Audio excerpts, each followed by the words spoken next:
Hello everyone. I hope you all are fine.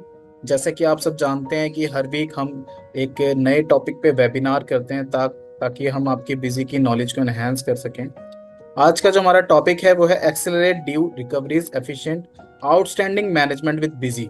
तो इस webinar की हेल्प से हम ये सीखेंगे कि आप बिजी में आउटस्टैंडिंग कैसे मैनेज कर सकते हैं और इसको आप बिजी में किस तरीके से इम्प्लीमेंट कर सकते हैं। तो इस वेबिनार को हम स्टार्ट करते हैं। प्लीज़ ध्यान से इस वेबिनार को सुनिए और प्रैक्टिस जरूर कीजिए वेबिनार के बाद इस टॉपिक की बिजी में, ताकि आप जब इसकी प्रैक्टिस करेंगे तो ये टॉपिक आपके लिए काफ़ी ज़्यादा मतलब एक तो इम्पोर्टेंट टॉपिक भी है, इससे आप अपना पूरा क्रेडिट मैनेज कर सकते हैं और आपको एक प्रैक्टिस भी हो जाएगी, तो आप ये इजीली लर्न कर पाएंगे, सीख पाएंगे कि ये फीचर किस तरीके से बिजी में यूज़ किया जाता है। आपकी जो भी क्वेरीज एंड डाउट्स होंगे वो आप नोट डाउन करके रख लीजिए और आप सेशन के एंड में मुझसे वो अपनी क्वेरीज पूछ सकते हैं। मैं आपको टाइम दूंगा और आपकी क्वेरीज वन बाय वन सारी रिजॉल्व करूंगा। तो आइए स्टार्ट करते हैं आज का वेबिनार, जिसका टॉपिक है accelerate due recoveries efficient outstanding management with busy. अब देखिए, सबसे पहले ये समझते हैं कि आउटस्टैंडिंग मैनेजमेंट होता क्या है। What is outstanding management? तो आप सब जानते हैं कि आउटस्टैंडिंग का मतलब होता है बकाया।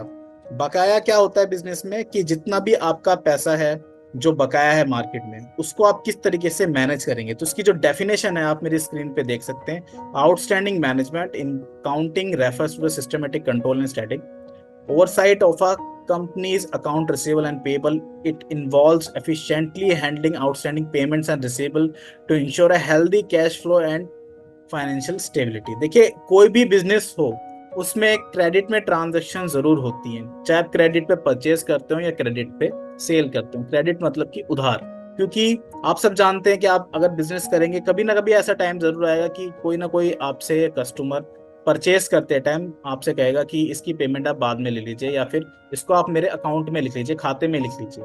तो उसको आप खाते में लिखते हो और फिर बाद में आप उससे पैसा ट्रांजेक्शन में रिसीव कर लेते हो। और पैसा रिसीव करने के बाद जो भी आप एंट्री करते हो उसमें अपनी जो बकाया राशि होती है, जो आपको उससे पैसा लेना होता है, उसको आप एडजस्ट कर लेते हो। तो इसको बोलते हैं आउटस्टैंडिंग मैनेजमेंट। अब ये दोनों तरीके से होता है, एक रिसीवेबल भी होता है और पेबल भी होता है। अब देखिए, पैसा आपको दो जगह बेसिकली यूज करते हैं। आप एक तो पैसा लेते हैं या फिर आप पैसा देते हैं।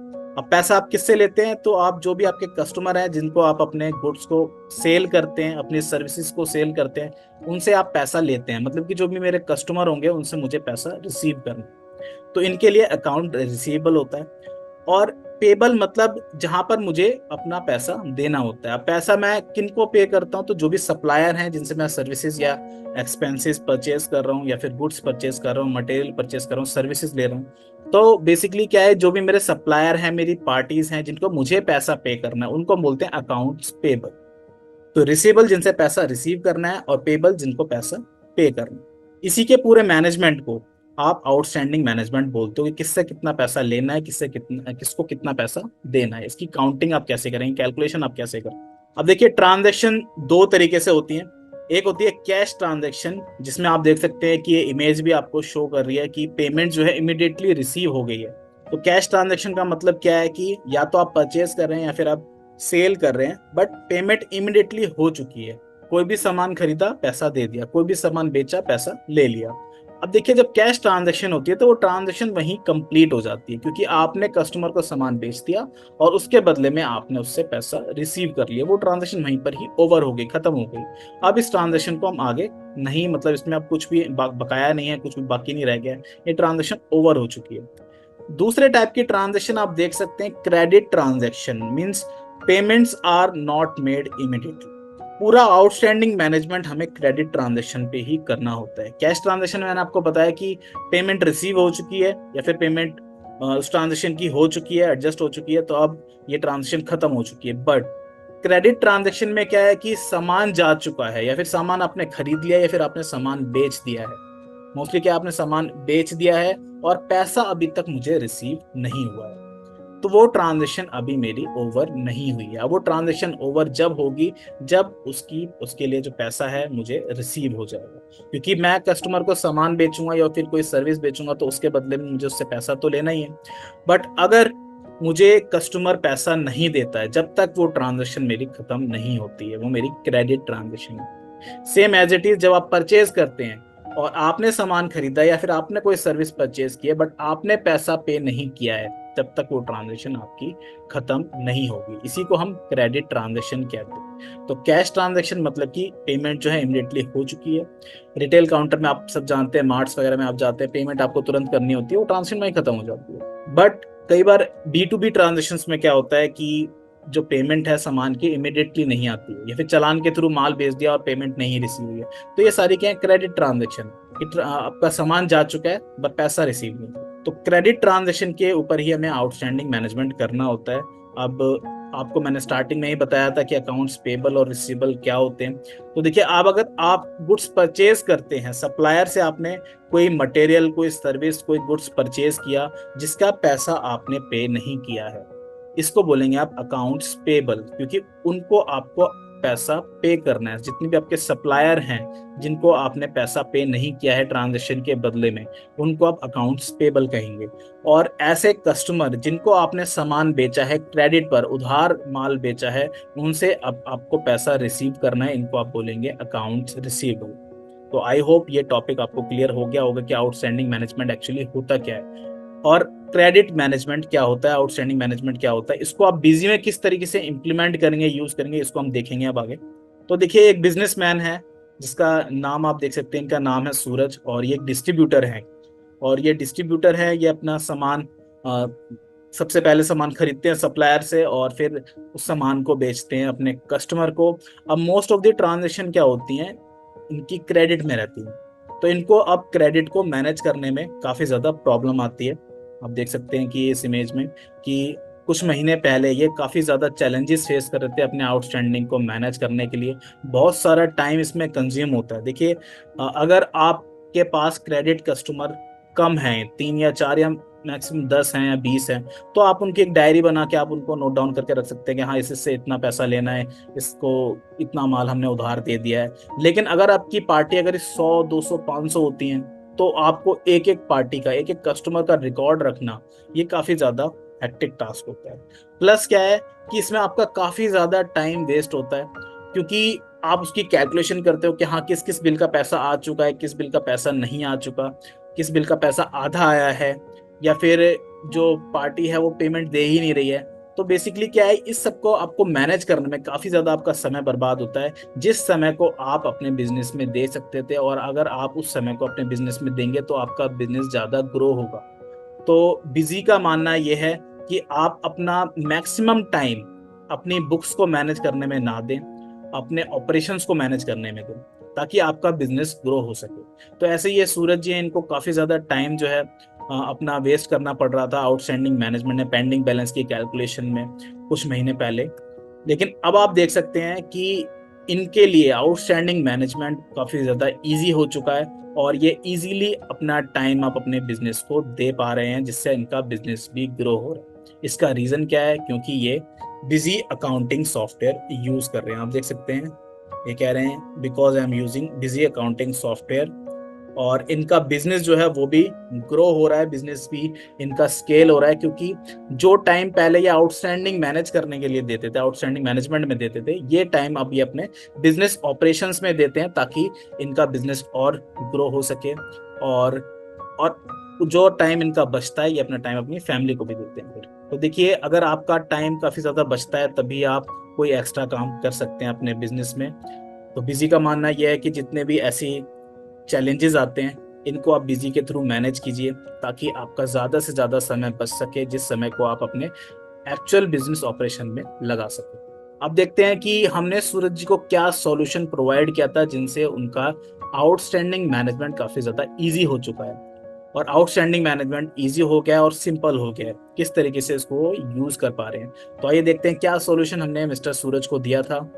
सबसे पहले कि सूरज जी को चैलेंजेस क्या क्या फेस करने पड़ रहे थे, तो उसको वन बाय वन देख लेते हैं, और उसका क्या क्या सॉल्यूशन बिजी में अवेलेबल है। तो देखिए, कोई भी बिजनेसमैन है जिसको आउटस्टैंडिंग मैनेज करना है, जिसकी ट्रांजेक्शन उधारी पे होती है, उनको क्या क्या चैलेंजेस फेस करने पड़ते हैं, उन चैलेंजेस को वन बाय वन अब देखते हैं। तो पहला चैलेंज है इसमें, every details of credit parties and customer, how to manage the contact details and credit limit and credit days. अब देखिए, अगर आप किसी को उधार सामान देते हैं या उधार सामान खरीदते हैं, सबसे पहली चीज आती है कि उसका पूरा रिकॉर्ड आपको रखना, कि इसकी कॉन्टैक्ट डिटेल क्या है, एड्रेस डिटेल्स क्या है, या फिर आप जो भी उसकी इंफॉर्मेशंस डिटेल्स को, उसकी ईमेल आईडी, मोबाइल नंबर, इन सबको आपको रिकॉर्ड करके रखना है। तो इसको पूरी आपको रिकॉर्डिंग चाहिए। दूसरा कि इस पार्टी को मैं कितना उधार अलाउ करता हूँ। ऐसा तो नहीं है कि आप उसको उधार देते रहें देते रहें देते रहें और वो पैसा पे नहीं कर रहा है फिर भी आप उसको उधार दे रहे हैं। तो एक क्रेडिट लिमिट आप सेट करेंगे कि हाँ, अगर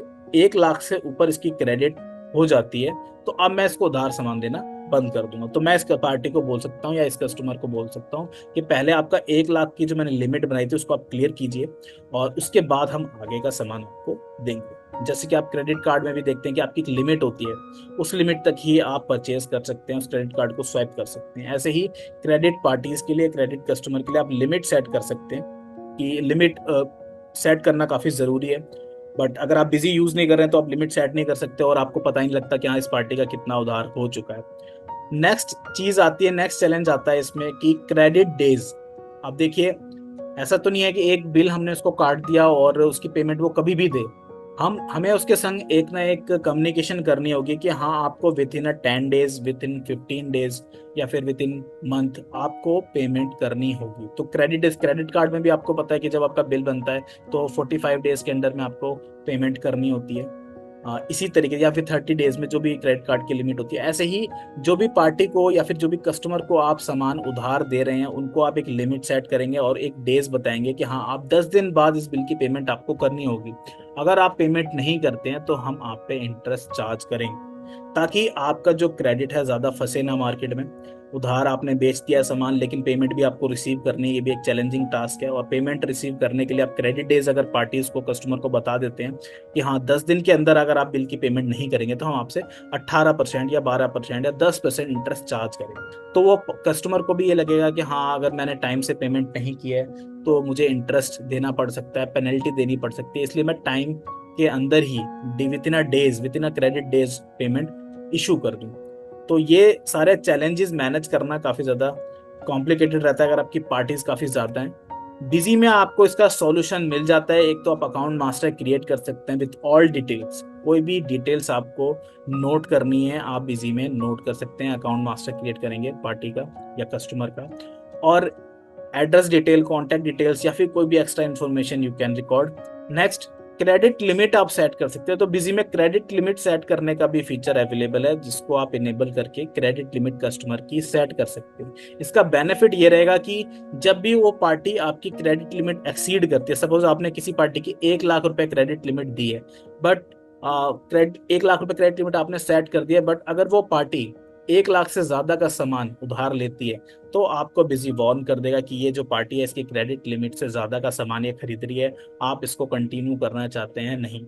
और ये आपकी ऐसा नहीं कि सिंगल बिल पे चलेगी। सपोज उसने एक बार 10,000 का खरीद लिया, दूसरी बार 20 का खरीद लिया, 40 का खरीद लिया, फिर 50 का खरीद लिया, जैसे ही उसकी क्रेडिट लिमिट जिस ट्रांजेक्शन में एक्सीड हो जाएगी वहीं पर आपको बिजी वार्निंग दे देगा कि अब उसको स्टॉप कर दीजिए, क्योंकि इस पार्टी की क्रेडिट लिमिट अब हो चुकी है एक्सीड, इससे ज्यादा आप उसको उधार माल नहीं दीजिए, क्योंकि आपका मार्केट में पैसा फंस सकता है। तो क्रेडिट लिमिट सेट करना भी बहुत जरूरी होता है। क्रेडिट डेज भी आप सेट कर सकते हैं, स्पेसिफाई कर सकते हैं अकाउंट मास्टर में, जिसमें आपकी क्रेडिट डेज ऑटोमेटिकली बन जाएंगे। जैसे कि आपने 1 अप्रैल को बिल बनाया और सपोज आपने किसी कस्टमर को 10 दिन का क्रेडिट अलाउ कर रखा है कि 10 दिन तक आप पैसा, 10 दिन के अंदर आपको पैसा पे करना है, वरना हम आपसे इंटरेस्ट चार्ज करेंगे। तो 1 अप्रैल को अगर आप बिल बनाएंगे, ऑटोमेटिकली जो उसकी ड्यू डेट है वो 10 अप्रैल बन जाएगी। और बिल पे भी आप प्रिंट करना चाहें तो ये डिटेल प्रिंट कर सकते हैं। प्लस आप उसको टर्म एंड कंडीशन भी प्रिंट करके दे सकते हैं इनवॉइस पे कि विद इन 10 डेज आपको पेमेंट करनी है, अदरवाइज हम आपसे 18% इंटरेस्ट चार्ज करें। तो ये सारे डिटेल्स को आप बिजी में इजीली मैनेज कर सकते हैं। आइए देखते हैं बिजी में इसको कैसे मैनेज करेंगे। तो मैं सबसे पहले अपनी कंपनी ओपन कर लेता हूँ बिजी में। तो मेरी कंपनी का नाम है बिजी वेबिनार प्राइवेट लिमिटेड। इस कंपनी को मैं ओपन करता हूँ। अब सबसे पहले आपको कस्टमर की डिटेल्स को रिकॉर्ड करना है। तो रिकॉर्ड करने के लिए आप यहाँ पर अकाउंट मास्टर में मास्टर्स में अकाउंट्स में ऐड करेंगे और यहाँ पर आप कस्टमर को ऐड कर सकते हैं। जैसे कोई भी आपका कस्टमर है, कस्टमर का नाम सपोज है हर्ष सुपरमार्ट। सन्ड्री डेटर, जो भी आपके कस्टमर होते हैं उनको आपको सन्ड्री डेटर्स के अंडर में बनाना होता है, ये अकाउंटिंग रूल है। और जो भी आपके सप्लायर होते हैं उनको आपको सन्ड्री क्रेडिटर के अंडर में बनाना होता है। आपको दिखा देता हूँ, हर्ष सुपरमार्ट। और यहाँ पर आप अगर ये सप्लायर है तो सन्ड्री क्रेडिटर सेलेक्ट कर लेंगे, अदरवाइज आप सन्ड्री डेटर सेलेक्ट कर लेंगे। अब आप देख सकते हैं कि जैसे ही आपने सन्ड्री डेटर सेलेक्ट किया है, यहाँ पर एक विंडो आ चुकी है जिसमें आपको क्रेडिट लिमिट सेट करनी है। क्रेडिट लिमिट जो भी है आपकी यहाँ पर आप सेट कर लेंगे। जैसे कि ये जो कस्टमर है, इसकी क्रेडिट लिमिट आपने 50,000 रुपये दी है, तो आपने यहाँ पे 50,000 रुपये डाल दिए। अब जैसे ही 50,000 से ज्यादा का माल ये उधार खरीदेगा, वैसे ही बिजी आपको बॉन्ड कर देगा। इसके बाद आप इसकी एड्रेस डिटेल यहाँ पर डाल देंगे कि एड्रेस क्या है। सपोज इसका एड्रेस है 201 फेस 1 ब्लॉक ए, अशोक विहार, न्यू दिल्ली। ये पार्टी आपकी अगर जीएसटी में रजिस्टर्ड है या नहीं है, तो हम इसको अभी अनरजिस्टर्ड करते हैं। इसका आधार नंबर, इसका pan number, ward number, email ID, mobile number, ये सारी डिटेल आप इसको नोट कर सकते हैं। अब नेक्स्ट है कितने आप क्रेडिट डेज को इशू करते हैं। जब से आपने बोल दिया कि 10 दिन के अंदर इसको पेमेंट करनी है, 10 डेज के अंदर इसमें इसको पेमेंट करनी है, तो इस तरीके से आप बाकी डिटेल डाल के सेव करेंगे और आपकी कस्टमर क्रिएट हो जाएगा। आइए अब लिस्ट देखते हैं कि जितने कस्टमर मैंने बनाए हुए हैं। तो यहाँ पर आप देख सकते हैं कि सन्ड्री डेटर्स की लिस्ट में आपको दिखाता हूँ। तो ये जितने भी ये सारे मेरे कस्टमर हैं, तो कस्टमर की लिस्ट भी मैं देख सकता हूँ, सप्लायर की लिस्ट भी मैं देख सकता हूँ, ताकि मुझे पता लग जाए हाँ ये मेरे सारे क्रेडिट कस्टमर। और एक ही सिंगल स्क्रीन पे आपको ये सारी चीजें दिख रही हैं, जिससे आपको कहीं भी अलग से, अगर सपोज आप मैनुअली मेंटेन करते हैं तो एक स्क्रीन पे आप ये सारी चीजें नहीं देख सकते, एक पेज पे नहीं देख सकते, क्योंकि आपको बेसिकली क्या, अगर मैनुअली मेंटेन करते हैं तो सारी चीजें आपको ढूंढनी पड़ती हैं। बट बिजी में क्या है कि आप यहाँ पर आप नॉर्मली एक रिपोर्ट ओपन करेंगे और आपको लिस्ट मिल जाएगी अपने क्रेडिट कस्टमर की। और आप देख सकते हैं जैसे कि ये है अंशुमन होटल एंड बैंक्वेट, ये भी मेरा कस्टमर है। और आप देख सकते हैं इसका एड्रेस डिटेल, आधार नंबर, सारी डिटेल मैंने यहाँ पर इसकी स्पेसिफाई की हुई है। ऐसे ही अगर मेरा कोई सप्लायर है तो उसकी भी डिटेल आप देख सकते हैं। ये जितने भी हैं मेरे सप्लायर जिनसे मैं खरीदता हूँ, सप्लायर मतलब जिनसे मैं माल खरीद रहा हूँ, कस्टमर जिनको मैं माल बेच रहा हूँ, उनकी भी डिटेल मैंने सारी यहाँ पर रिकॉर्ड कर ली है। और अगर इन्होंने मुझे कोई क्रेडिट लिमिट दी हुई है तो मैं वो भी यहाँ पर डाल दूंगा, और कितने दिन इन्होंने मेरे को अलाउ की। तो इस सप्लायर ने 15 दिन मुझे अलाउ किए हुए हैं कि 15 दिन के अंदर आप पेमेंट कर दीजिए। ऐसे ही मैं कस्टमर और सप्लायर अपने बना लूंगा।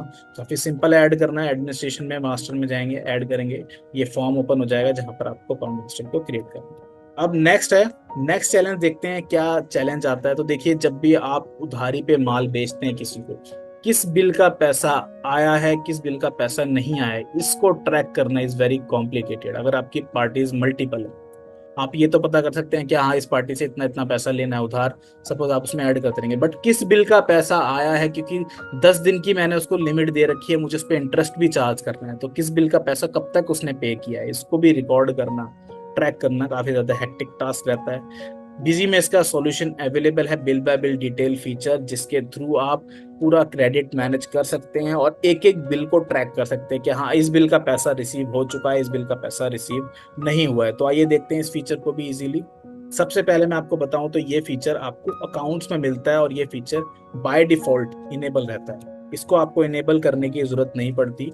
ये वो फीचर है बिल बाय बिल, इस फीचर को आपको इनेबल रखना है। वैसे ये फीचर बाय डिफॉल्ट इनेबल रहता है जब भी आप किसी में कंपनी बनाते हैं, बट अगर गलती से सपोज आपने इस फीचर को डिसेबल कर दिया है तो इस फीचर को आप इनेबल कर दीजिए। सिंपल आपको स्टेप फॉलो करने हैं। एडमिनिस्ट्रेशन में कॉन्फ़िगरेशन में आप जाएंगे, फीचर्स एंड ऑप्शन पहला ऑप्शन है, एंटर करेंगे और यहाँ पर अकाउंट्स में आप जाएंगे और आपको बिल बाय बिल पहला ही फीचर दिखेगा। ये फीचर बाय डिफॉल्ट इनेबल रहता है, तो गलती से भी इसको डिसेबल मत कर दीजिएगा, इसको इनेबल रखना है आपको। और अगर ये डिसेबल है तो इसको आपको इनेबल कर देना है अगर आपको हर बिल की ट्रैकिंग करनी है तो। नेक्स्ट, अब देखिए, जब आप इस फीचर को इनेबल करते हैं और इनेबल करने के बाद ही आप देख सकते हैं कि यहाँ पर जो अकाउंट मास्टर क्रिएट करते हैं, जब ये ऑप्शन आपको दिखाई देता है maintain bill bye bill balancing, मतलब कि इसको आप पार्टी लेवल पे भी मैनेज करना चाहते हैं, तो आप इनेबल करना चाहते हैं सॉरी, तो कर सकते हैं। मतलब अगर आपने सपोज आपने यहाँ पर मना कर दिया तब भी आपका हर बिल की ट्रैकिंग आप नहीं करते, तो आपको हर बिल की ट्रैकिंग करने के लिए हमने पार्टी लेवल पे भी ऑप्शन प्रोवाइड किया हुआ कि सपोज आपकी सारी पार्टी ऐसी नहीं है कि जिनकी आपको बिल बाय बिल ट्रैकिंग करनी हो, तो उस पार्टी में आप इस ऑप्शन को डिसेबल कर दीजिए, बाकी सब में ये इनेबल रहता है एज डिफॉल्ट। अब देखिए, मैं एक बिल बनाता हूँ, सेल कर रहे हैं हम, और यहाँ पर मेरा कस्टमर का नाम है अजय जनरल स्टोर। अगर सपोज कस्टमर लिस्ट में शो नहीं हो रहा तो हम F3 प्रेस करके कस्टमर को क्रिएट भी कर सकते हैं। बाकी अजय जनरल स्टोर ये मेरा कस्टमर है जिसको मैं सामान बेच रहा हूँ।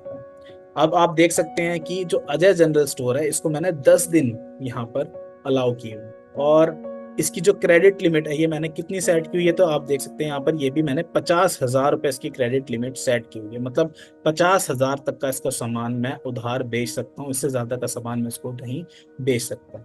अब मैं अजय जनरल स्टोर और जो मेरा सामान है मैं इसको बेच दूंगा।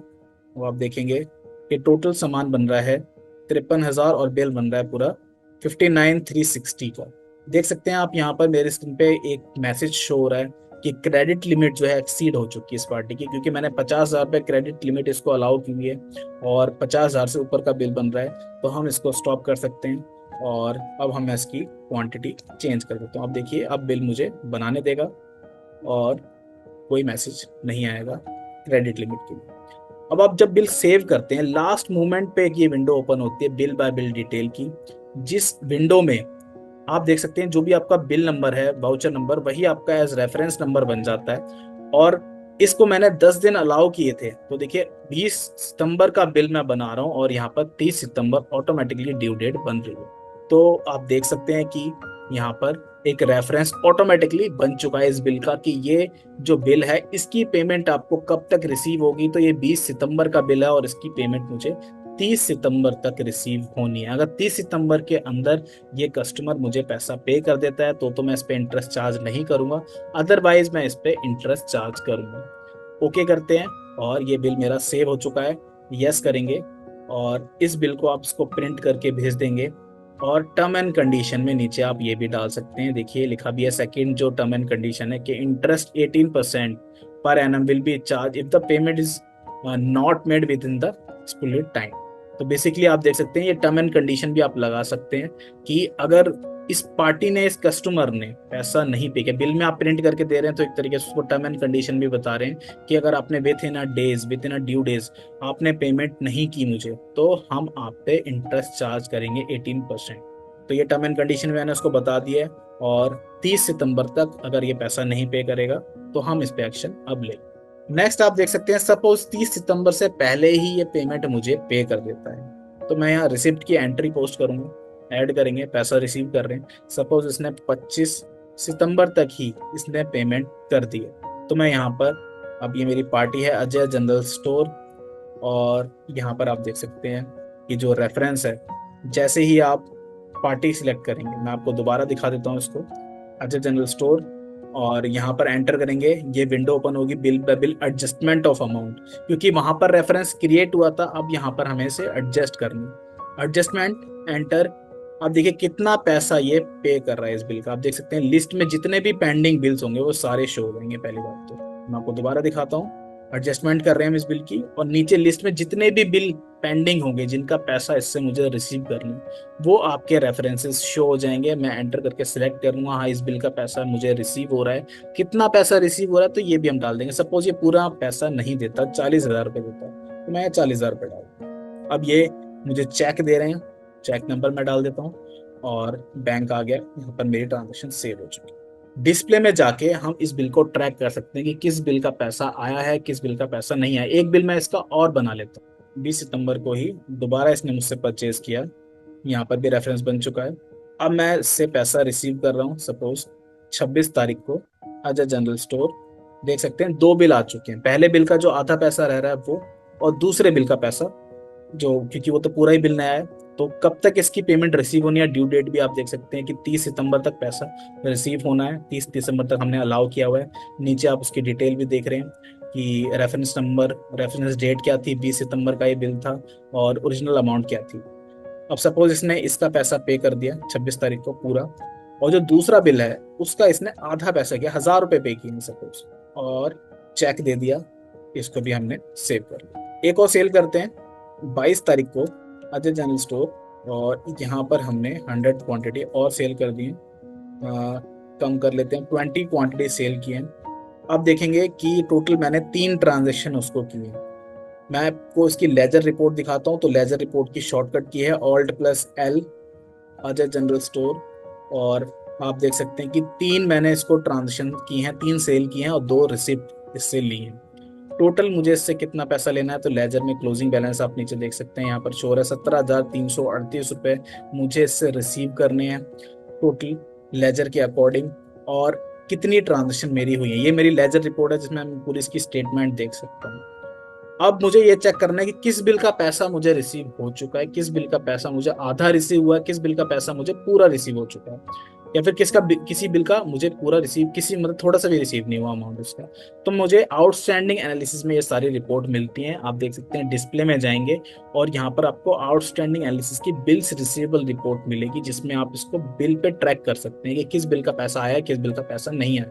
One account, Ajay general store, और मैं यहाँ पर इसका अभी ऑल बिल देखते हैं।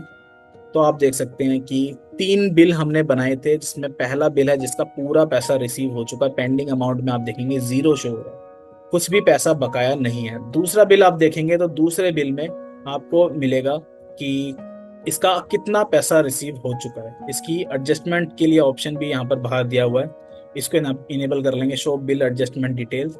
अब आप देखिए कि रिसिप्ट की डिटेल भी आएगी, कब कब पैसा रिसीव हुआ। तो आप देखिए कि जो पहला बिल है उसके 2 रिसिप्ट में पैसा आया था, एक बार 40,000 रुपये दिए थे, दूसरी बार 7,040 रुपये दिए थे। तीसरा जो मतलब सेकंड जो बिल है हमारा, उसको आप देख सकते हैं कि जो बिल था वो था 2,464 रुपये का, और जिसमें कितने रुपए रिसीव हुए हैं तो आप देख सकते हैं 1,000 रुपये रिसीव हुए हैं, लास्ट कॉलम में आप देखेंगे। और कितने अभी पेंडिंग है, तो पेंडिंग अमाउंट आप देख सकते हैं कि पेंडिंग है 1,464 रुपये। और जो लास्ट बिल है 15,904 रुपये का, इसमें आप देखेंगे पूरा का पूरा अभी अनक्लियर्ड है, इस बिल का बिल्कुल भी पैसा हमें रिसीव नहीं हुआ। तो पूरी आपको यहाँ पर ट्रैकिंग मिल जाती है, किस बिल का पैसा मिला है, किस बिल का कितना पैसा मिला है, और किस बिल का पैसा नहीं मिला, उसकी पूरी ट्रैकिंग आपको यहाँ पर शो होगी। अभी आप देखेंगे इसकी ड्यू डेट नहीं निकली है, तो इसलिए यहाँ पर -4 और -6 आपको दिखा रहा है बिजी में कि 30 तारीख थी, लेकिन इसने जो रिसिप्ट है वो 25 और 26 को दे दिया, तो इसने 3-4 दिन पहले ही बेसिकली पेमेंट कर दी है। अदरवाइज आपको ये यहाँ पर ड्यू डेज भी बता रहा होता है कि इतने दिन एक्स्ट्रा हो चुके हैं बट इसने पेमेंट नहीं किया।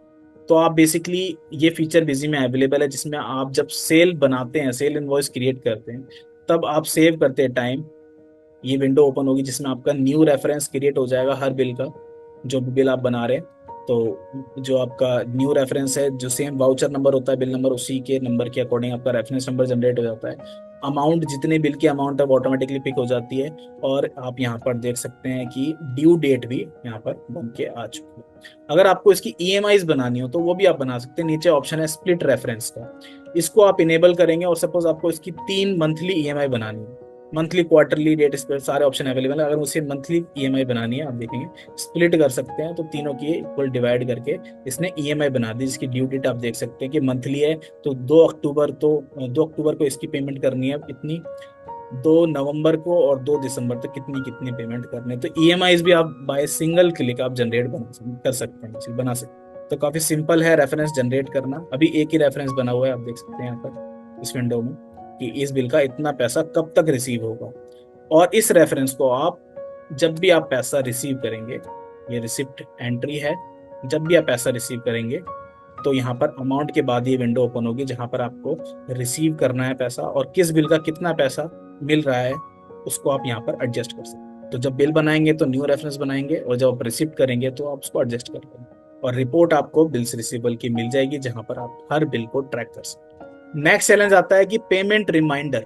देखिए, कस्टमर की ड्यू डेट आ जाती है कि हाँ इस तारीख तक उसको पैसा पे करना है, लेकिन आपको बेसिकली सबसे पहले ये आइडेंटिफाई करना है किस किस बिल की ड्यू डेट आ चुकी है। तो मैं आपको बिल्स रिसीवेबल की रिपोर्ट आपको दिखाता हूँ। सबसे पहले इस चैलेंज को समझ लेते हैं कि कौन कौन से ऐसे कस्टमर हैं जिन्होंने ड्यू डेट आ चुकी है बट पेमेंट मुझे नहीं पे की है। ये एक चैलेंज रहता है, और उसको मुझे पेमेंट रिमाइंडर सेंड करना है, एक रिमाइंडर भेजना है कि आपकी ड्यू डेट आ चुकी है, इसका आप पैसा भेज दीजिए, अदरवाइज हम आपसे इंटरेस्ट चार्ज करेंगे। ये उसको एक मैसेज हम भेज देते हैं ताकि आपकी जो पेमेंट है जल्दी रिकवर हो सके। तो इसका भी सॉल्यूशन बिजी में अवेलेबल है, send payment reminder. Payment reminder आप सेंड कर सकते हैं अपने कस्टमर्स को बिजी से ही, और ऑटोमेटिक पेमेंट रिमाइंडर की फैसिलिटी भी बिजी में अवेलेबल है, जिसमें आपने एक बार कॉन्फ़िगर कर दिया automatic payment reminder, Busy automatically payment reminder भेजता रहेगा आपके कस्टमर को, आपको मैनुअली भेजने की जरूरत नहीं है। तो मैनुअल और ऑटोमेटिक दोनों ऑप्शन बिजी में अवेलेबल है। आइए वन बाय वन इनको समझते हैं कि पेमेंट रिमाइंडर आपको कैसे सेंड करना है अपने कस्टमर को जिनका बेसिकली ड्यू डेट आ चुकी है बट उन्होंने पैसा पे नहीं किया है हमको। अब देखिए, सबसे पहले मैं आपको दिखाता हूँ अपने जितने भी कस्टमर हैं, जैसे बिल्स रिसीवेबल में जाएंगे हम, और यहाँ पर ऑल अकाउंट्स में ये विंडो ओपन होगी, ऑल अकाउंट्स आपको सिलेक्ट करना है, जितने टोटल आपके कस्टमर हैं बिल वाइज हम देख लेते हैं किस किस का पैसा हमें रिसीव करना है, किस किस की ड्यू डेट आ चुकी है। तो यहाँ पर आप देख सकते हैं कि हमें टाइप ऑफ एंट्री इस रिपोर्ट में अभी कंसीडर करनी है कि सिर्फ हमें ड्यू बिल्स देखने हैं, किस किस का पैसा हमें रिसीव करना है, ड्यू डेट आ चुकी है उसकी। तो ड्यू सिलेक्ट करेंगे और आज की डेट डाल देंगे। अब देखिए कि यहाँ पर आपको पता लग जाएगा कि किस किस का ड्यू डेट, किस किस बिल की ड्यू डेट हो चुकी है बट पैसा रिसीव नहीं हुआ है। यहाँ पर आप देखेंगे जैसे पहला ही बिल है जिसमें आप देख सकते हैं कि 25 मई का ये पेंडिंग पड़ा हुआ है और अभी तक पैसा रिसीव नहीं है। ऐसे ये 26 मई है, 27, 20 जून है, 20 जुलाई है, और बाकी इतने सारे बिल पेंडिंग में अभी हैं जिनका पैसा अभी तक रिसीव नहीं हुआ है और इनकी ड्यू डेट जा चुकी है। इसी को अगर आप पेंडिंग में देखेंगे कि कौन कौन से बिल हमें, मुझे ये चेक करना है कौन कौन से बिल पेंडिंग है, चाहे ड्यू डेट आई हो चाहे ना आई हो, किस किस का पैसा मुझे नहीं मिला है अभी तक, चाहे ड्यू डेट उसकी निकल चुकी हो चाहे नहीं निकल चुकी हो। तो आप देख सकते हैं यहाँ पर बिजी आपको अलग तरीके से शो करेगा इस रिपोर्ट को, जहां पर आप देख सकेंगे रेड कलर में जो भी आपको बिल शो हो रहे हैं मतलब उनकी ड्यू डेट जा चुकी है और अभी तक पैसा रिसीव नहीं हुआ है। बट जो ब्लू कलर में शो हो रहे हैं इसका मतलब इनकी ड्यू डेट नहीं आई है, लेकिन अभी भी ये बिल तो पेंडिंग है। तो आपको ये रिपोर्ट में आपको पता लग जाएगा हाँ इस बिल का पैसा रिसीव नहीं हुआ, बट अभी हमें इस कस्टमर को परेशान नहीं करना है क्योंकि इसकी ड्यू डेट नहीं आई है। ड्यू डेट से पहले अगर हम किसी से पैसा मांगेंगे तो कस्टमर भी हमें आगे से कह सकता है ना कि अभी तो मेरी ड्यू डेट नहीं आई है। तो आप यहाँ पर इस रिपोर्ट को अच्छी तरीके से फिल्टर कर सकते हैं जाकि आप आइडेंटिफाई कर सकें, ट्रैक कर सकें कि हाँ किस बिल का पैसा अब टाइम आ चुका है, मुझे अब कस्टमर से पैसा मांगना चाहिए। तो यहाँ पर हमारे पास ऑप्शन अवेलेबल है कि आपको टाइप ऑफ एंट्रीज कौन सी देखनी है। यहाँ पर हम ड्यू पे फिल्टर करेंगे और जितने भी बिल हैं ये सारे ऐसे बिल हैं जिनका पैसा हमें कस्टमर से रिसीव करना है क्योंकि इनकी ड्यू डेट आ चुकी है। अब हम या तो इनको वन बाय वन कॉल करें तो काफी ज्यादा मेरा टाइम कंज्यूमिंग टास्क लगा, या फिर मैं इनको एक पेमेंट रिमाइंडर सेंड कर दूं। तो पेमेंट रिमाइंडर सेंड करने के लिए हमारे पास दो तरीके से ऑप्शन अवेलेबल है, एक तो मैनुअल एक ऑटोमेटिक। अगर आपको मैनुअल सेंड करना है तो आप यहाँ पर प्रिंट ईमेल एसएमएस में जाएंगे और आउटस्टैंडिंग एनालिसिस में जाएंगे। यहाँ पर पेमेंट रिमाइंडर लास्ट ऑप्शन आपको दिखेगा जहाँ पर आप क्लिक करके पेमेंट रिमाइंडर सेंड कर सकते हैं अपने कस्टमर को, एंटर करेंगे और यहाँ पर आप देख सकते हैं कि आपको पेमेंट रिमाइंडर कौन सा भेजना है, बैलेंस ओनली, पेंडिंग बिल्स और ड्यू बिल्स। बैलेंस ओनली का मतलब है कि कितना अमाउंट उससे रिसीव करना है, सिर्फ उसको आप अमाउंट बता रहे हैं, किसी बिल की डिटेल नहीं बता रहे हैं कि किस बिल का पैसा है पेंडिंग है। पेंडिंग बिल का मतलब है कि जितने भी पेंडिंग बिल्स हैं चाहे उनकी ड्यू डेट आ चुकी है या नहीं आई है उनको आप भेज देंगे कि हाँ आपका इतना पैसा अभी रह रहा है। और ड्यू बिल्स का मतलब ये है कि हाँ ड्यू डेट आ चुकी है, अब आप इसका पैसा भेज दीजिए, अदरवाइज हम आप पे इंटरेस्ट चार्ज करेंगे। तो ड्यू बिल्स पे एंटर करते हैं, किस पार्टी को हमें भेजना है, तो ऑल पार्टीज को भेजना है या फिर एक ग्रुप सिलेक्ट करना है, ग्रुप पे भी आप सिलेक्ट कर सकते हैं या फिर ऑल पार्टी सिलेक्ट कर सकते हैं। तो फिल्टर का ऑप्शन बिजी में अवेलेबल है। फॉर्मेट कन्फिगरेबल रहता है, पेमेंट रिमाइंडर को जो भी आपको लेटर भेजना है उसको वो आप क्या भेजना चाहते हैं, क्या टेक्स्ट भेजना चाहते हैं, ये कन्फिगरेबल है, बिजी में आप कन्फिगर कर सकते हैं, बहुत ही सिंपल है। और अभी हम स्टैंडर्ड फॉर्मेट ही लेते हैं और आप देखेंगे, मैं पहले आपको प्रीव्यू दिखाता हूँ। तो ये देखिए इस तरीके से लेटर बन के आ चुका। जैसे कि पहली पार्टी है मेरी अशोक जनरल स्टोर, और आप देख सकते हैं कि पेमेंट रिमाइंडर है, कितना पैसा उससे मुझे लेना है, और नीचे बिल की डिटेल आ रही है कि आप किस किस बिल का पैसा हम उससे मांग रहे हैं, किस तारीख का वो बिल है और उसकी ड्यू डेट कब थी और कितने दिन हो चुके हैं इसको निकले हुए। ऐसे ही आपको मैं दिखा देता हूँ इसमें कि ऑल पार्टीज का है। तो ये पहला अशोक हो गया, दूसरा आप देखेंगे बाबा हरिदास, तीसरा पूरन जनरल स्टोर, सारी पार्टीज के लेटर जनरेट होके आ चुके।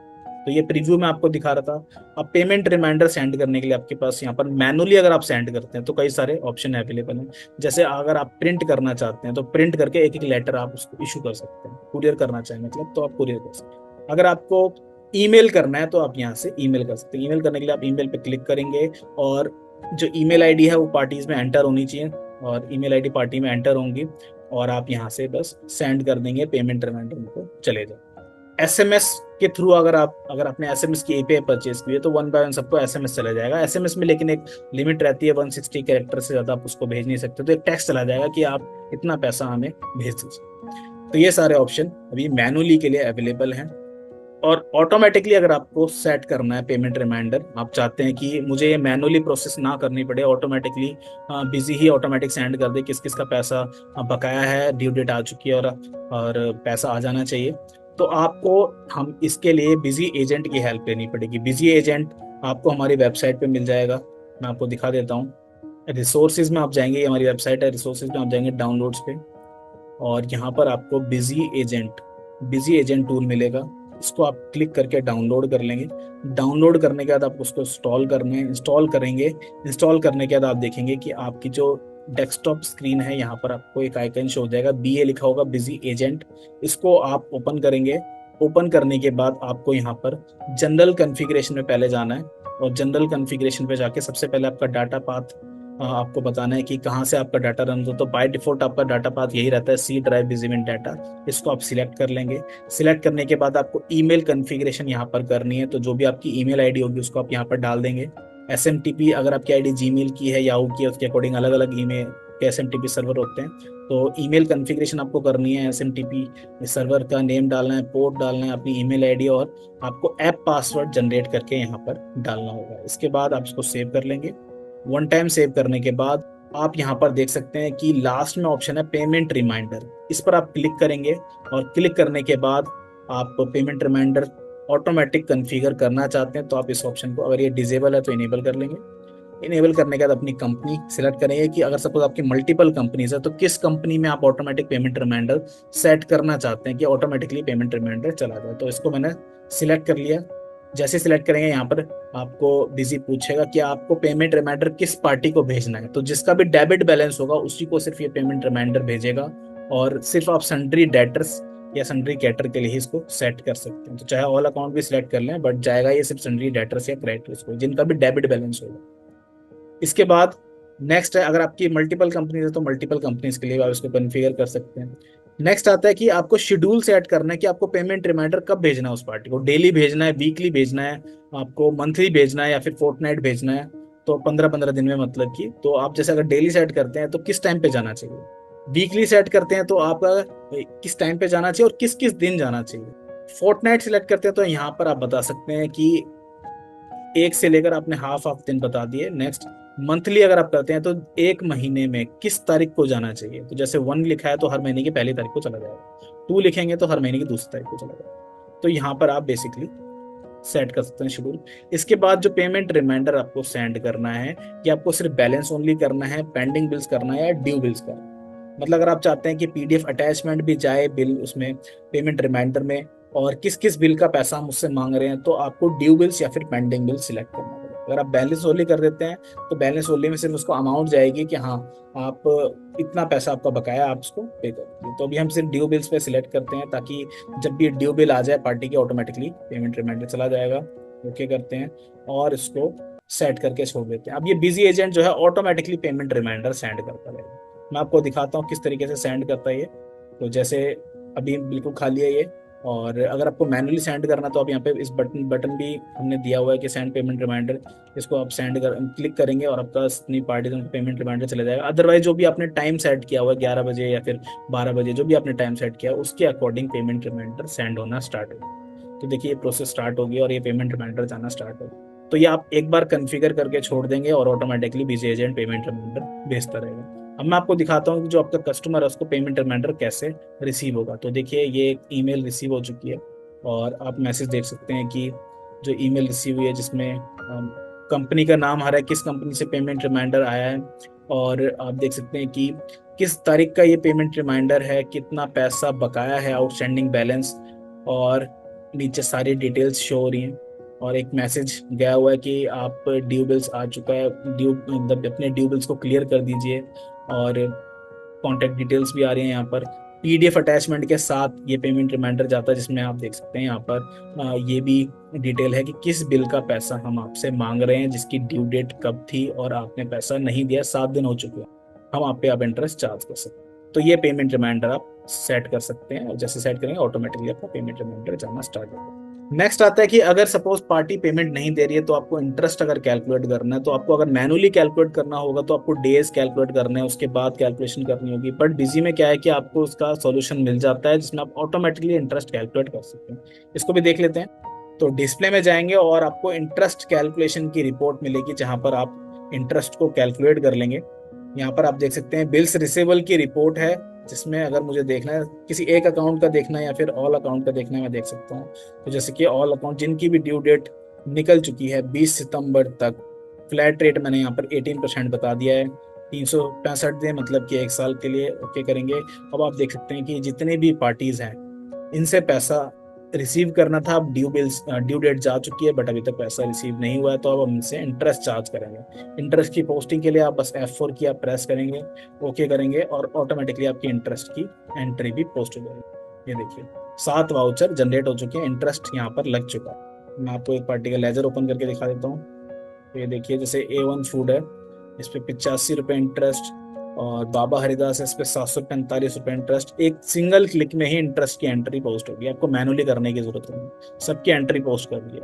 नेक्स्ट आता है कि कोई ऐसी पार्टी है जिसकी एक नॉमिनल अमाउंट रह गई है, उसको आपको एडजस्ट करना, क्योंकि ऐसा होता है कई बार कि सपोज किसी पार्टी से आपको पैसे लेने थे 1072 रुपये, बट सपोज उसने पैसा ही 1000 रुपये दिया और बोल दिया कि अब बस इतना ही है मेरे पास, अब एडजस्ट कर लो उसको। तो मतलब जो 72 रुपीज हैं, जो 72 रुपीज हैं, बेसिकली वो आपके बैलेंस में दिखता रहेगा, पेंडिंग दिखता रहेगा, क्योंकि बैलेंस तो पूरा क्लियर हुआ नहीं है। तो आप उसको एडजस्टमेंट कैसे करेंगे, तो इसके लिए भी हमारे पास फीचर अवेलेबल है कि जितने भी पैटी छोटे नॉमिनल अमाउंट के रिसीवेबल आपके पास पेंडिंग हैं उनको बाय सिंगल क्लिक आप एडजस्ट कर सकते हैं। तो इसको भी देख लेते हैं बिजी में कैसे करेंगे। तो जैसे कि एक पार्टी ले लेते हैं, आउटस्टैंडिंग एनालिसिस, एक पार्टी ले लेते हैं आजा जनरल स्टोर, इससे इसका पैसा, तो दूसरी पार्टी ले लेते हैं क्योंकि इसके हमने बिल बाद में बनाए हैं, बाबा हरिदास। अभी आप देखेंगे जो बाबा हरिदास है, सिर्फ ड्यू बिल्स लेते हैं इसमें, ऑल क्लियर छोड़ के, या पेंडिंग ले लेते हैं। सपोज इससे हमें कितना पैसा रिसीव करना है, आप देख सकते हैं यहाँ पर टोटल हमें 1,15,103 रुपये 72 पैसे इससे रिसीव कर। अब हम जाएंगे, सपोज इस पार्टी ने हमें पैसा पे कर दिया 20 तारीख को, जो बाबा हरिदास सुपरमार्ट है, इसने हमें ये सारे पैसा पे कर, बट इसने इस बिल के 700 रुपये दिए हैं खाली। तो टोटल देखिए हमें इससे लेना कितना था, टोटल हमें इससे लेना था, और इसमें कुछ पैसा इसने नहीं दिया है सपोज। अब मैं इसका आपको आउटस्टैंडिंग रिपोर्ट दोबारा दिखाता हूँ। अब देखिए कि ये सिर्फ 745 रुपये में से 45 रुपये बचे हुए हैं, ताकि और सारा पैसा एडजस्ट हो चुका है। ऑल क्लियर मैं दिखा देता हूँ आपको, तो सारा पैसा आ चुका है, देखते हैं कोई भी बिल पेंडिंग नहीं है, सारे बिल क्लियर हो चुके हैं। और सिर्फ जो 700 रुपये हमें इससे 745 रुपये जो इस लास्ट वाले इंटरेस्ट के लेने थे, बट इसने सिर्फ क्या किया है, सिर्फ 700 रुपये दिए हैं, 45 रुपये अब ये हमें नहीं देगा। इसने बोल दिया कि बस इतना ही ले लीजिए, अब इससे ज्यादा हम नहीं देंगे। तो बेसिकली हमें अब इसको एडजस्ट करना होगा। तो एक फैसिलिटी हमारे पास अवेलेबल है, वो भी हम देख लेते हैं पेटी कैश की। अभी मैं ऑल बिल्स दिखा देता हूँ, इसमें आप देखेंगे पेंडिंग बिल्स देख लेते हैं ऑल पार्टीज का। अब आप देखिए कि किस किस का पैसा कितना कितना रह गया है, और कुछ अब देखेंगे जैसे कि इसका 85 रुपीज है, इसका 45 रुपीज, एक नॉमिनल अमाउंट है, छोटी छोटी अमाउंट है, जो अब ये पैसा हमें नहीं देगी ये पार्टी, या फिर ये कस्टमर हमें पैसा नहीं देगा, बट हम इसे खत्म करना चाहते हैं, क्लियर करना चाहते हैं। तो हमारे पास F4 की अवेलेबल है यहाँ पर, कंट्रोल F4। तो नीचे आप देख सकते हैं क्लियर अकाउंट बैलेंस, इसमें कंट्रोल प्लस F4 नीचे बॉटम में आपको शो भी हो रही है। कंट्रोल प्लस F4 प्रेस करेंगे आप, यहाँ पर एक विंडो आ जाएगी और आप बताएंगे कि 100 रुपये से नीचे का जितना भी पैसा उसको खत्म कर दे, क्लियर कर दे। जैसे यहाँ पर हमने 100 रुपये से, या फिर 10 रुपये से नीचे, या फिर 20 रुपये से नीचे, जो भी आप यहाँ पर अमाउंट डालेंगे उससे नीचे का जितना भी पैसा होगा अगर पेंडिंग में है तो एडजस्ट कर देगा। मतलब एक कोई भी नॉमिनल, एक सिर्फ 10 रुपये पेंडिंग रह गए उस कस्टमर के, या 20 रुपये पेंडिंग रह चुके हैं, या फिर 5 रुपये पेंडिंग रह चुके हैं, काफी पैटी अमाउंट है, नॉर्मल अमाउंट है, और अब वो पैसा अब रिसीव नहीं होने वाला, और जस्ट वो हमें करना ही पड़ेगा। तो हम यहाँ पर क्या करेंगे कि 100 रुपये से नीचे का भी अमाउंट जितना भी हो उसको एडजस्ट करके ओके करेंगे। अब देखिए ये वाउचर जनरेट हो चुका है, और इसका लेजर मैं आपको दिखा देता हूँ। ये लास्ट में देखिए कि जो 45 रुपये ये पैसा यहाँ पर एडजस्ट हो चुका है। इसका अकाउंट मास्टर जो भी आप सिलेक्ट करना चाहें कर सकते हैं, जैसे कि ऑल्ट F4 में जो भी एडजस्टमेंट अकाउंट है वो आप यहाँ पर बता सकते हैं। जैसे कि आपने यहाँ पर बता दिया राउंड ऑफ या फिर आपने कोई एक्सपेंस, क्योंकि आपको अकाउंट तो एडजस्ट करना है उसके अगेंस्ट में, तो जो भी आप अकाउंट बताएंगे उसके अगेंस्ट में ये एडजस्ट कर देगा पेटी कैश को। इसको मैं दोबारा दिखा देता हूँ आपको। इस एंटर को भी हम रिमूव करते हैं। अभी ये पैसा देखिए यहाँ पर शो हो रहा है 85 और 45 रुपीज़। ये दो छोटे छोटे रेफरेंसेस हैं जो हमें शो हो रहे हैं, और हमें अब इसको ख़त्म करना है। हम यहाँ कंट्रोल F4 करेंगे और यहाँ पर अकाउंट बताएंगे कि राउंड ऑफ में डाल दे, ये ख़त्म कर दे। 100 रुपीज़ से नीचे वाले जितने भी छोटे छोटे रेफरेंसेस बचे हैं उनको एडजस्ट कर दे। ओके करेंगे। अब ये देखिए, ये छोटे छोटे जो रेफरेंसेस थे ये यहाँ से हट चुके हैं लिस्ट में से, कोई पैसा नहीं है। और अब हम सिर्फ एक पार्टी का बिल्स रिसीवेबल रिपोर्ट देख लेते हैं, बाबा हरिदास। तो देखिए कोई भी पैसा पेंडिंग नहीं है, सारा पैसा खत्म हो चुका, क्लियर हो चुका है बिल्कुल इसका हिसाब। सब बिल का पैसा हमें रिसीव हो चुका। तो जो छोटा 45 रुपये वाला था वो भी एडजस्ट हमने कर दिया। एडजस्ट कैसे किया है तो उसका लेजर मैं आपको दिखा देता हूँ। तो यहाँ पर देखेंगे राउंड ऑफ में एडजस्ट हो गया। जो भी आप अकाउंट बताएंगे उसके अगेंस्ट में इसको राउंड ऑफ कर दिया जाएगा, राइट ऑफ कर दिया जाएगा, खत्म कर दिया जाएगा। तो आइए अब कुछ इंपॉर्टेंट रिपोर्ट्स देख लेते हैं जिससे आप आउटस्टैंडिंग मैनेजमेंट इजीली कर सकते हैं। तो मैं आपको रिपोर्ट पहले दिखाता हूँ। सबसे पहली रिपोर्ट है हमारे पास अमाउंट रिसीवेबल और अमाउंट पेबल की। तो देखिए पेबल वो होते हैं जिनसे आप परचेज करते हैं। तो यहाँ पर आप देखेंगे जब आप परचेज करते हैं मटेरियल तब भी आपकी विंडो लास्ट में ओपन होगी और आपका रेफरेंस बनेगा कि कब तक आपको उसका पैसा पे करना है। ये आपके अकाउंट्स पेबल हैं क्योंकि आप सप्लायर से माल खरीद रहे हैं, और जब आप सेल करते हैं तो वो आपके रिसीवर होगा। तो आउटस्टैंडिंग एनालिसिस में आप देख सकते हैं यहाँ पर अमाउंट रिसीवेबल और अमाउंट पेबल दोनों रिपोर्ट अवेलेबल है, जिनके थ्रू आपको पता लग जाएगा कि कितना कितना पैसा देना है, कितना पैसा लेना है। तो यहाँ पर आप देखेंगे कि ये जो सप्लायर है इनको कितना पैसा देना है, कितना उधार माल मैंने खरीद लिया। और दूसरा है आपका अमाउंट रिसीवेबल। एंटर करेंगे ऑल अकाउंट्स, कौन कौन से ऐसे कस्टमर है जिनसे पैसा लेना है, जिनसे पैसा बकाया है और कितना कितना अमाउंट बकाया है, वो आपको इस रिपोर्ट में मिल जाएगा। तो आपको बेसिकली समरी रिपोर्ट मिलेगी जहां पर आपको पता लग जाएगा कि हाँ इतना इतना पैसा मार्केट में भी फंसा हुआ। दूसरी रिपोर्ट बिल्स रिसीवेबल और पेबल की जो मैंने आपको दिखाई दी है, अब दोबारा मैं आपको दिखा देता हूँ। बिल्स रिसीवेबल की जो मेन रिपोर्ट है हर बिल को ट्रैक करने के लिए, जहां पर आपको पता लगेगा किस बिल का पैसा आ चुका है, किस बिल का पैसा नहीं आ चुका है। नेक्स्ट है एजिंग की report, ageing receivable, ageing payable. तो देखिए एजिंग की रिपोर्ट आपकी ज्यादातर ऑडिट में भी काम आती है कि किस बिल का पैसा कितने दिनों से पेंडिंग है। तो ये भी काफी इंपॉर्टेंट रिपोर्ट होती है और सीए एंड अकाउंटेंट्स इस रिपोर्ट को बहुत मांगते हैं। एजिंग रिसीवेबल, इस रिपोर्ट को आप ओपन करेंगे। इस रिपोर्ट में आप बेसिकली देख सकते हैं स्लैब्स होते हैं। आप देखेंगे किस बिल का पैसा या फिर कितना पैसा मेरा 30 दिनों से पेंडिंग है, या फिर 30 से 60 दिनों के बीच में कितना है, 31 से 90 दिनों के बीच में कितना, मतलब ड्यू डेट जा चुकी है इनकी बट पैसा रिसीव नहीं हुआ। किसको 30 दिन से ज्यादा हुए हैं, किसको 60 दिन से ज्यादा हुए, किसको 90 से ज्यादा हुए, किसको 120 से ज्यादा हो गए, या फिर किसको 150 से ज्यादा हो गए। तो यहाँ पर आप देखते हैं ये एक पार्टी है सिंगला फूड्स एंड स्वीट्स, जिसने पैसा पे नहीं किया है। टोटल कितना पैसा इसका है, 5,73,000 हमें इससे लेना है पैसा। और जो भी आप देखेंगे 1,83,000 है वो 30 दिन का रखना है, मतलब ड्यू डेट निकले हुए भी 30 दिन हुए हैं। बाकी 30 से 31 दिन के बीच में कौन से अमाउंट फंसा हुआ है, और बाकी सारा अमाउंट भी आप देख सकते हैं। और ये जो स्लैब रहते हैं ये भी कन्फिगरेबल रहते हैं, डेज के आपको कन्फिगर कर सकते हैं। नेक्स्ट रिपोर्ट होती है बिल समरी। तो यहाँ पर आप देखेंगे कि बिल समरी रिपोर्ट है। एंटर करेंगे और आप यहाँ पर समरी देख सकते हैं बिल की। देखिए जो भी पार्टीज हैं आपकी वो यहाँ पे जो भी आपके कस्टमर है वो शो हो रहे हैं, और कितना बिल्स रिसीवेबल है, कितना बिल्स पेबल है। आप देख सकते हैं किसके पैसा कितना लेना है, कितना पैसा अब नेट बिल हुआ है, कितना लेजर का अमाउंट है। तो ये सारी रिपोर्ट बेसिकली एक सिंगल विंडो में आप ये सारी चीज़ें आपको मिल देंगी कि लेजर का बैलेंस कितना है, नेट बिल कितना हुआ है इसको, और कितना पैसा रिसीवेबल में पड़ा हुआ है, कितना पैसा इससे मिले। नेक्स्ट आती है बिल वाइज स्टेटमेंट।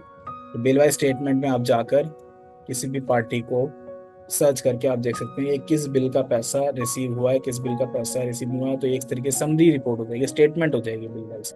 नेक्स्ट आती है बिल रेफरेंस डिटेल। सपोज आपको किसी पर्टिकुलर रेफरेंस की डिटेल देखनी है, जैसे कि यहाँ पर हमने जो लास्ट बिल बनाया है इस बिल को कॉपी कर लेते हैं और बिल रेफरेंस डिटेल एंटर करेंगे, यहाँ पर इसको पेस्ट कर लेंगे या फिर टाइप कर लेंगे। तो जैसे कि है BWPL/34। और देखिए ये बिल रेफरेंस है, इसकी डिटेल आ रही है, कब सेल हुई थी इस रेफरेंस की और कब एडजस्टमेंट। तो पर्टिकुलर बिल रेफरेंस की डिटेल भी आपको दी जाएगी। लास्ट रिपोर्ट है इसमें ऑन अकाउंट एंट्रीज, जहां पर आपको पता लगेगा अगर सपोज आपने किसी बिल का रेफरेंस नहीं बनाया, तो एक बिल का रेफरेंस मैं हटा देता हूँ अभी ताकि आपको पता लग जाए।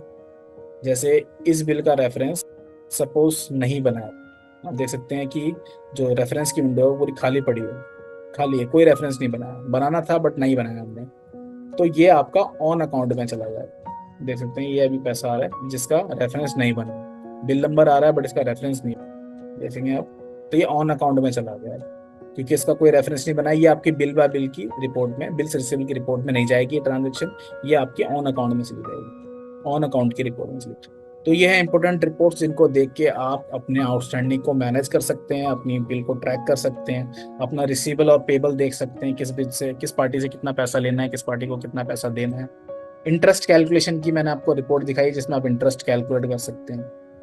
तो ये था बेसिकली आज का टॉपिक जिसमें मैंने आपको बताया किस तरीके से आप आउटस्टैंडिंग मैनेज करेंगे। बाकी जो बिजी सॉफ्टवेयर वो कंप्लीटली बिजनेस मैनेजमेंट सॉफ्टवेयर है जिसमें आपको सारी फैसिलिटी मिलती है, जैसे कंप्लीट अकाउंटिंग आप कर सकते हैं, जीएसटी की फाइलिंग और रिकंसिलिएशन आपको मिल जाती है, इन्वेंट्री मैनेज करने के लिए आपको रॉबस्ट फीचर मिल जाते हैं, इजी एंड फास्ट बिलिंग आपको मिल जाती है पॉइंट ऑफ सेल के थ्रू, इनवॉइस का टेम्पलेट आप कस्टमाइज कर सकते हैं, जैसा मर्जी चाहे वैसा इनवॉइस आप प्रिंट कर पाएंगे बिजी से, ऑटोमेटिक बैकअप गूगल ड्राइव पर आप ले सकते हैं, सेट कर सकते हैं, आपका बैकअप ऑटोमेटिकली होता रहेगा, डाटा सेफ एंड सिक्योर रहेगा, बैंक स्टेटमेंट को इंपोर्ट आप कर सकते हैं, ईमेल एसएमएस व्हाट्सएप के थ्रू शेयर कर सकते हैं अपने डॉक्यूमेंट्स को, यूजर कंट्रोल एंड ट्रैकिंग की फैसिलिटी मिल जाती है, अपने जो भी एम्प्लॉयज हैं उनको क्या परमिशन आपको देनी, क्या राइट देने, उसके अकॉर्डिंग ट्रैकिंग आप कर सकते हैं, रिकंसिलिएशन विद ई कॉमर्स की फैसिलिटी आपको मिल जाती है जिससे आप अगर सपोज आप ई कॉमर्स सेलर हैं, अमेजॉन फ्लिपकार्ट के थ्रू आप सेल करते हैं, आप बाय सिंगल क्लिक अपनी ट्रांजेक्शन को सीधा पोर्टल से डाउनलोड कर सकते हैं, आपको मैनुअली एंटर करने की जरूरत नहीं है, तो रिकंसिलिएशन भी आपको मिल जाता है। बिजी ऑनलाइन की फैसिलिटी है जिसमें आप डाटा अपना क्लाउड पर स्टोर कर सकते हैं, और आपका बेसिकली बिजी मोबाइल ऐप जिसके थ्रू आप मोबाइल पर भी अपने बिजी को